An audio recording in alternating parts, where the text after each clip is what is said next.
Hi, my name's Chris. Welcome to the Chamael Corp, and today I'm going to show you how to turn this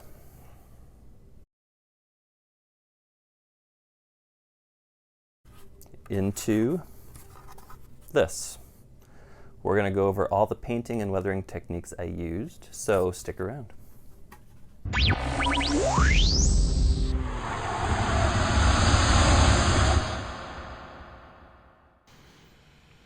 Okay, so we're starting off with a coat of flat spray paint primer, right? I used a flat black. You can use whatever flat primer you have on hand.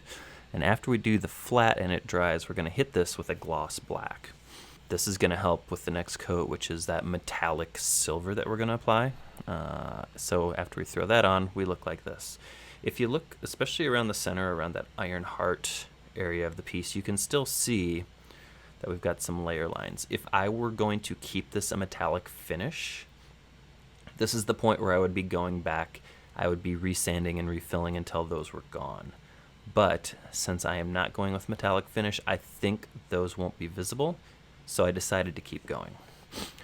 Now, up next, I took that metallic finish and I applied some toothpaste to where I wanted to achieve a chipped paint effect.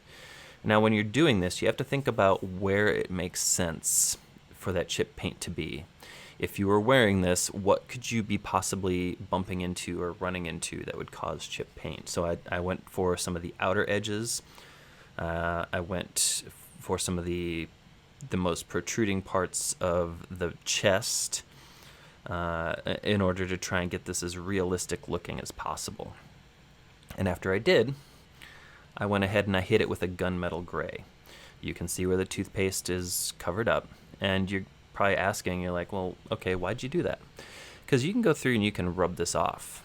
And when you do that, underneath, that silver paint is going to be exposed, and it's going to give that chipped effect. Right here, we've got coming up a short video where you'll be able to see this. So I already did it on a couple of spots, but you can see I'm just taking a paper towel and I'm wiping where that toothpaste was. You can use toothpaste, you can use cake frosting, you can use mustard. Some people use a latex, but just speeding things up so you get the idea. As you take that away, it really looks like this has been worn, like this has been used, which is exactly what we were going for. So far in the process, really happy with how this is turning out. But we're not done. Over top of that chip paint effect, I've applied another layer of the toothpaste. It takes up more area. I've expanded it so it's around that chipped paint that we did in the previous step. When we take this stuff off, I want to be able to see the silver, I want to be able to see the gunmetal, and I want to see the top coat, which we're going to do next. So, the top coat, I went with a darker green color. And funny thing, this was supposed to be a satin finish. However, it came out of the can textured. At this point, I kind of thought, well, okay, do I want to sand everything down and start again from scratch? I didn't, ultimately, because I wanted to see what would happen with this. And so, here's where we start to take off that next layer. So you can see that first layer, that first coat, that's silver. You can see the second coat, that gunmetal shining through. You can see how, because we applied a larger area on the gunmetal, you can see all three coats of paint in those areas where I thought there might be some wear and tear. Up next, I put a red stripe down the middle. Now, I taped this area off and then hit it with a red spray. You can also see at the top and at the bottom, I applied a little bit of the chipped paint effect. I used the toothpaste again, and if we back up one, you can see in the very top center, I've already got the silver and the gunmetal exposed. So this just adds another layer to that. And I'm going to show you how I tape things off here in a minute, because the next thing I went and did was I started taping around that iron heart, that shape in the center of the chest, because I wanted that to be a bit more vibrant in color. You know, just take a couple plastic sacks, take some masking tape or some painter's tape or something like that, and just go around those edges. Make sure nothing is showing if you don't want it to be painted. And I decided I would hit it with some gold. After taking it off, that's what we're ended up with. Now, you might look a little close and you might say, yeah, but you can kind of see the red and the gold, how those lines around the iron heart don't really line up the way they're supposed to. And you're absolutely right. But still not done, because I went in and I did some detail painting, and I hit with some black. Okay, up next, now that we've got all these base colors in, we talked about getting some of the wear and tear painted there, is we're going to do some black washing. Black washing is applying something like a black acrylic paint mixed with water to a piece to give it more of an aged, worn feeling. So first thing I did was I put a little bit of water in here. I'm going to shake up my paint. And we're going to apply some paint.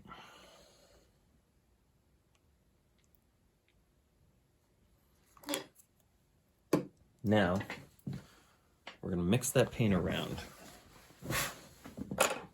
I'm just going to use something like this.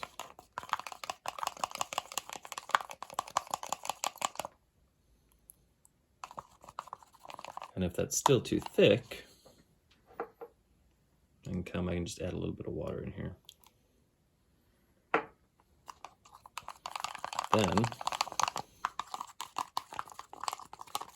I just keep stirring until you can see the kind of consistency we've got. Now, this is always a little nerve-wracking for me.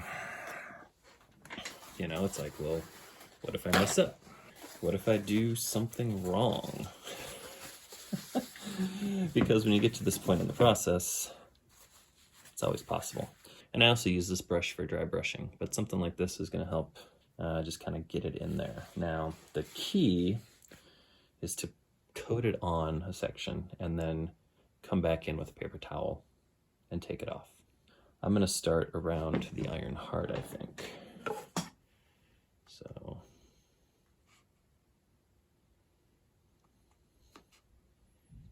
let's try and... Okay, here we go.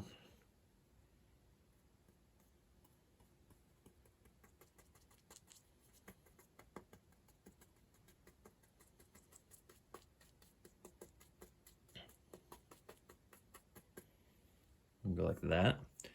I'm going to put this brush down. I'm going to get my paper towels and we're just going to blot.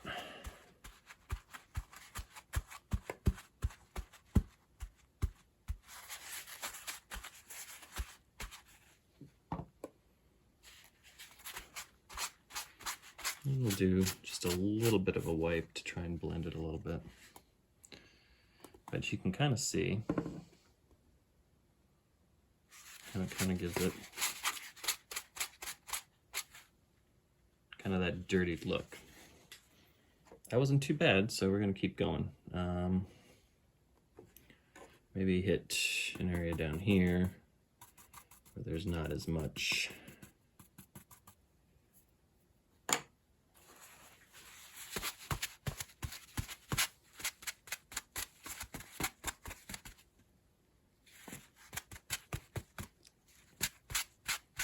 We can always come in and we can always add some more water to spread things around.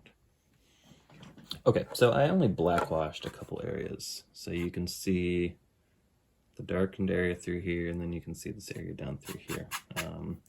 Unfortunately, because of the textured paint and I used a paper towel, I have some paper towel fuzzies that I'm gonna have to get off there later, but that's immaterial. Now, as far as the rest of it, how do I blend in these areas so they look a little nicer, things like that? We're going to use something called dry brushing. We're going to use the same type of brush. It needs to be wide, needs to cover a lot of area. And dry brushing is different from black wash in that you take the same black paint, and you put put some there, and then you just put a little bit on your brush, like so. Not much at all, right? That's probably too much, in fact. And you try to get enough of this off, because the idea is, so you see the more you move it around, the less paint is on the brush. You can kind of get that smudged, smeary effect, kind of like a weathering, right? So you just come in here and start lightly just hitting some of these areas. And you can also come through with your finger to diffuse anything if you need to, but just gonna come through.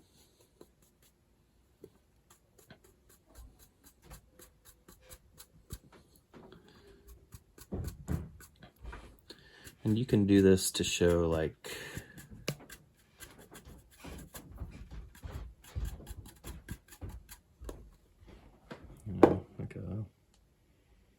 discoloring from maybe like a blaster or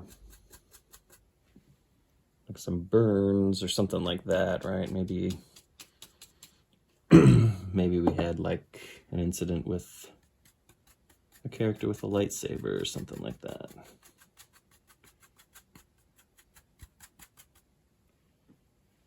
But we just kind of do that. And it's a lot like anything else that you're weathering, right? There's a fine line between just right and holy shit, you went overboard. So then if you get a little bit down here like this, you come in with your finger, do some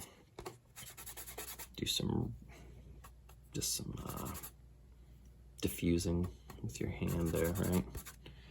And really it's just gonna dirty things up.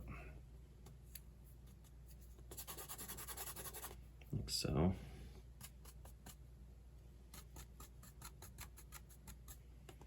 And, well, if you're close, it's difficult to see how much you've actually applied, but if you take a step back and you start to look at this, you can get the idea that you've actually put on more of this than you think you have. So anyway, that is dry brushing. All right. So I'm really happy with how this turned out. I'm excited to put it up next to the undersuit so I can see how the colors complement each other, but given the dark green and the gray, I have a feeling it's going to look pretty cool. Next up, I'm going to be working on the shoulder pauldrons, so sanding those down and then going through the same process on those and trying to find a good complementary color scheme. So if you haven't already, I recommend hitting the subscribe button and the bell notification so that when we post new content, you get notified. And also, please feel free to check out the Patreon link in our bio or description, because aside from this, we do have a basement build going on where we're turning this space into a starship interior. So that'll be a fun project. I hope you stick around to check that out. And until next time, keep creating.